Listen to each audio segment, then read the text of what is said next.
Alors, on est dans une organisation exceptionnelle parce que cette année, nous avons les 25 plus grands noms du Maloya et du Moringue de la Réunion, de toute l'île, qui vont amener dans 25 quartiers de Saint-Denis leur expérience, leur talent. Et on va offrir aux habitants de Saint-Denis l'intervention pendant 3 mois de ces 25 artistes. Chacun aura un quartier. C'est notre travail de médiation culturelle. Donc les artistes vont faire du Maloya, apprendre le Maloya, chanter le Maloya, faire des instruments. C'est selon ce que les habitants voudront dans chaque quartier. Ensuite, ça va nous amener jusqu'au 20 décembre. Ensuite, dans le même temps et pendant ces 3 mois, nous allons continuer à faire ce que nous avons fait déjà l'année dernière et l'année d'avant.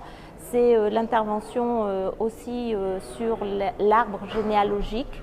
Les Dionysiens et les Dionysiennes pourront venir pour faire leur arbre et l'idée c'est de rechercher aussi l'ancêtre esclave ou affranchi dans l'arbre généalogique. Ensuite, nous aurons des interventions sur l'histoire de la Réunion et l'histoire de l'esclavage à la Réunion. Et c'est Stéphane Bocquet qui va faire tous les quartiers également.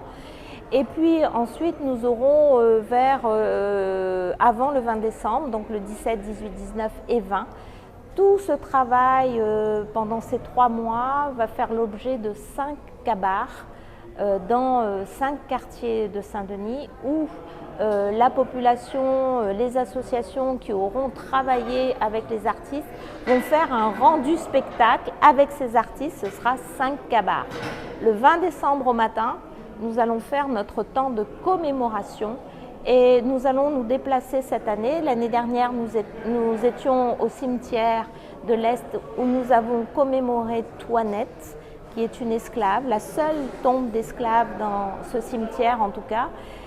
Et nous allons cette année, aller au camp Giron, qui est un des 9 camps d'esclaves. Et ce camp se trouve dans la cité de Caricube. Et nous allons faire notre commémoration, les discours, penser à eux, avec aussi des prestations artistiques. Bien sûr, les feux d'artifice. Cette année, l'année dernière c'était une surprise, donc cette année ce ne sera pas une surprise. Donc nous confirmons les feux d'artifice dans tout Saint-Denis où ce sera aussi dans les quartiers. Donc on est dans un format exceptionnel au regard de la qualité et de la diversité de ce monde artistique et les plus grands sont là. Et puis l'hyper-proximité, et puis diffuser la connaissance. Il n'y a pas de fierté, il n'y a pas d'affirmation de ce qu'on est sans connaissance. La connaissance, elle doit aller là où les gens vivent, dans les quartiers. C'est une marque de considération. C'est l'ambition que nous portons. Et puis c'est cette ville-musée, la ville-musée à ciel ouvert, c'est nos grandes cases créoles de la rue de Paris. C'est aussi tous nos camps d'esclaves qui ont disparu et qu'on va retracer pendant tous ces 3 mois. Et puis c'est les fresques dans tous les quartiers qui sont en train de se dessiner. Alors l'année dernière, il n'y avait pas eu de défilé, mais il y avait eu des kabars dans les quartiers. Et cette année, à la demande de la population, nous allons refaire le même format. Les 5 kabars vont se dérouler dans les 5 quartiers. Il n'y aura pas de grand défilé.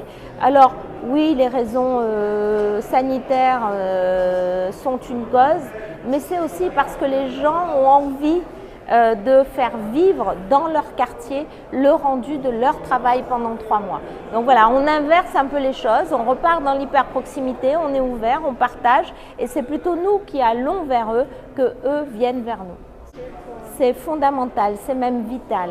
Vous savez, nous, dans les écoles de Saint-Denis, nous faisons des ateliers patrimoine pendant toute l'année scolaire et c'est une continuité dans notre action. Notre action, elle consiste à dire la connaissance qui se trouve dans des livres, qui se trouve dans l'expérience de nos arcs-boutants, que l'est encore vivant. Et c'est la transmission de cette connaissance que nous voulons faire, non pas à toujours ceux qui viennent vers la connaissance, mais surtout vers ceux qui ne viennent pas vers la connaissance. La connaissance est un bien qu'il faut partager au plus grand nombre.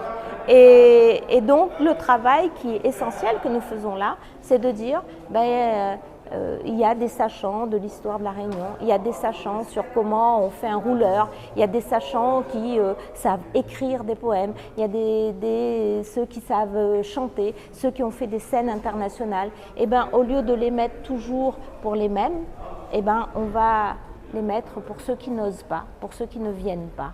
Et comme ça, la connaissance sera pour le plus grand nombre et non pas pour toujours les mêmes.